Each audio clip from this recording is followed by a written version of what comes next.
Hello guys, welcome back to my channel. My name is Dr. PADIMA and today we're going to be doing something interesting, something fun.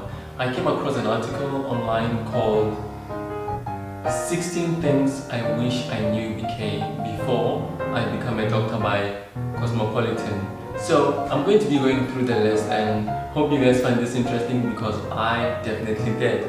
And I'm going to be elaborating on some of the things according to what I think and according to how I feel about all the list.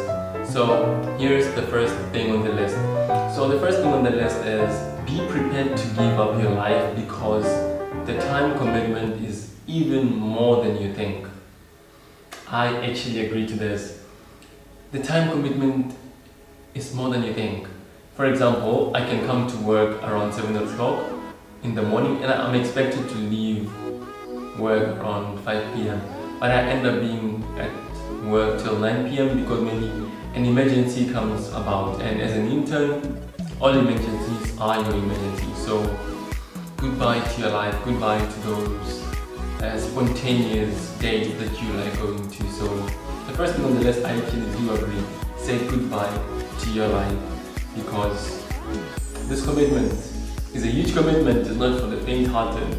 The second thing on the list says that you might not know what kind of doctor you want to be until the end of medical school.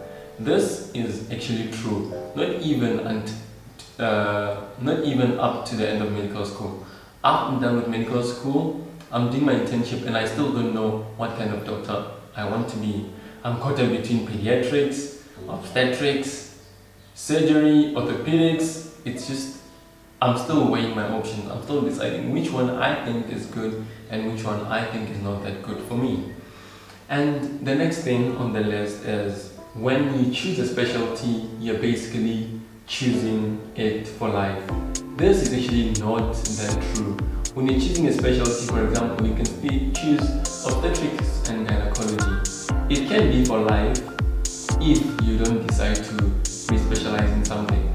I've come across some doctors that started specializing in obstetrics first year, second year, then they said that that's not what they want and they changed to dermatology and now they're a dermatologist. So the specialty you choose is not really for life because you do have an option of changing your specialty. You just have to go back to school, and if you're not willing to go back to school again, then the specialty that you choose is for life. The fourth one is that 24-hour shifts means you're going to be up a lot more than 24 hours. That is very true. In my hospital, actually, we are supposed to be doing 24-hour shifts, but sometimes you end up doing a 36-hour shift. You arrive early in the morning around 7 a.m. You leave the next day 2 p.m., of which that's almost around 36 hours. So being there for 24 hours is not really 24 hours, so you can get to be at the hospital for way more. So that's kind of something that's not really nice, but we sort of when we continue because we're doing it for the patients, our patients that we love so dearly. The fifth one is saying that you should probably be a type A person. Okay, let me actually go through this. You'll need to be really organized with yourself in medical school. Good doctors are incredibly dedicated and perfectionists in everything they do. You want to give up all your time so that you can be good at what you're doing.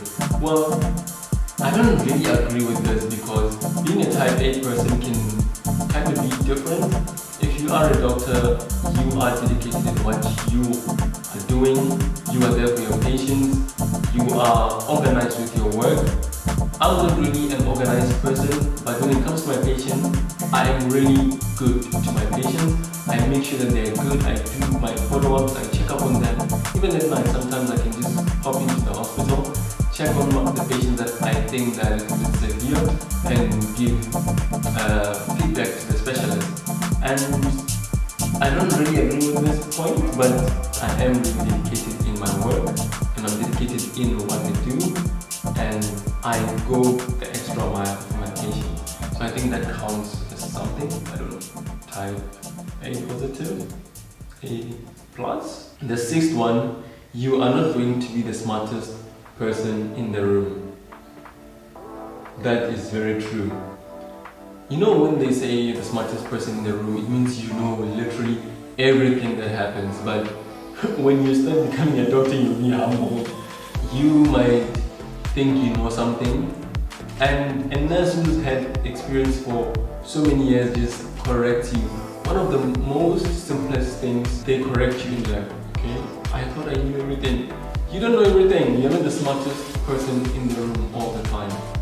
Number 7, you are not going to know everything. This point goes back to number 6. You are not going to know everything. That's why we have specialists.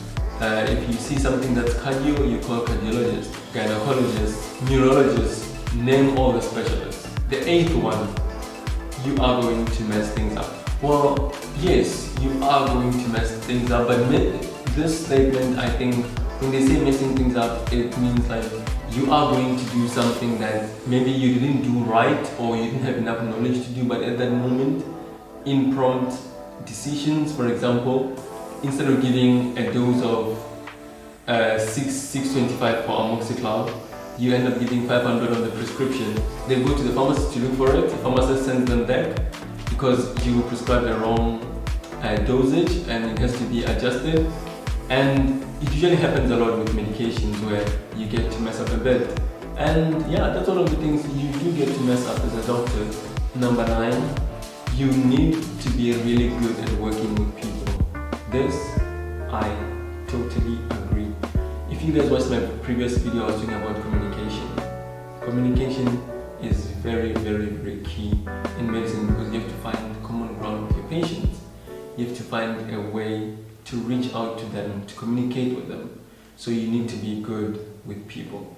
You don't have to be a lovely, bubbly person, but you need to be able to read the situation for your patients. It's not for you. Number 10, you are going to learn just as much from your peers as you will your senior physicians. This is very true. I got to learn so much from my fellow interns and the specialists because we went to different medical schools. There's some things that you understand differently, but they're not how you understand them, and you can actually ask someone for help. Your peer, don't be like, oh no, you're an intern, I can't listen to you. No, listen to them, hear them out, and you can also help out. So you do get to learn from your peers as your fellow senior physicians. Number 11, as being a doctor is a ton of paperwork. This is where doctors' bad handwriting comes in. We have bad handwriting firstly because, number 1, we have a lot of paperwork.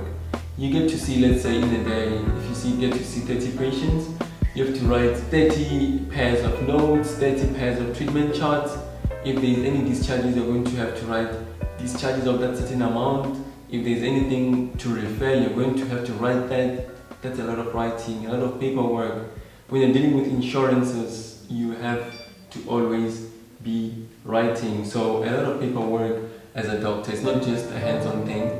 You have to do a lot of paperwork. Number 12, it's always going to be difficult when the patient dies.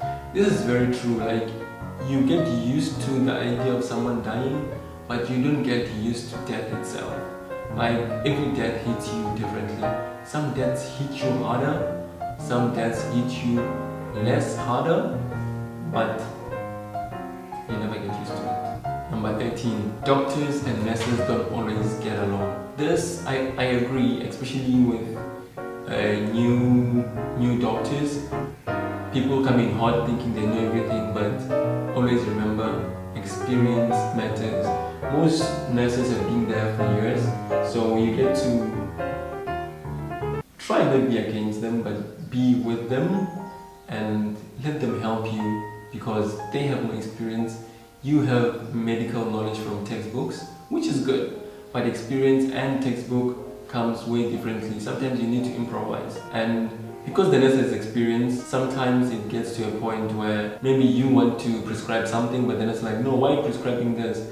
We do it like this and like this. Then you guys don't get along, you start arguing, and now you have to reconsult and consult. I agree, we don't always get along, but try by all means to get along with the nurses.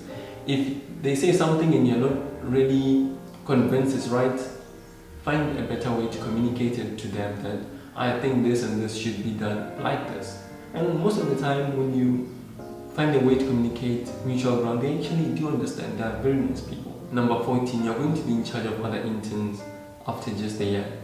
This goes to cases where internship is 1 year in some countries, other countries it's 2 years, so probably after 2 years. This is true because once you finish your internship, you're going to be a registrar, you're going to be a medical officer, as they call it in different countries. Once you become that, the interns are going to be consulting you, they're going to be needing consultations from you. And with that said, during your year of internship, you're supposed to not be shy to consult when you don't know anything. Try get as much knowledge as possible, because there's going to be a time where an intern is going to come to you and ask you for help. If you were not humble enough before to ask questions, to get as much knowledge, then it's going to be a little bit of a struggle for you to lead other interns. And it's also good when you're heading the interns that when you're not sure, consult with them, like, hey, actually I'm not really sure about this, but let me consult another doctor. I'll get back to you. So we treat the patient well. Number 15, be prepared to move. Well, this is not, okay, this is actually for everyone. I was going to say this is not for everyone, but it is actually for everyone. For example, I'm from South Africa. When you are in South Africa and you're doing your internship, after internship they can ship you to the rural areas for community service. If you're doing community service for 1 year, and you want to specialize, you might be sent to another place, or you might have to go to another place because the place that you were in doesn't offer you specialty. So you must be ready to always move. But the movement is always usually during the early years of your career. But as time goes on, you get to settle and be in one place. Number 16, you are not going to be rich. You're not going to be rich. Most doctors that I've spoken to, they're saying you're not going to be rich from becoming a doctor, but if you really want to be rich, you can be rich as a doctor. You can do your side projects, you can specialize and get a high-paying job, do locums, work in different hospitals, consult. There's so much more that you can do as a doctor to earn more money. But they always say, one paycheck doesn't make you rich. So if you want to be rich, I think you must start working from now, getting side hustles, getting new jobs and so forth. Okay, this is the end of my video. Hope you guys enjoyed this one. It was something different.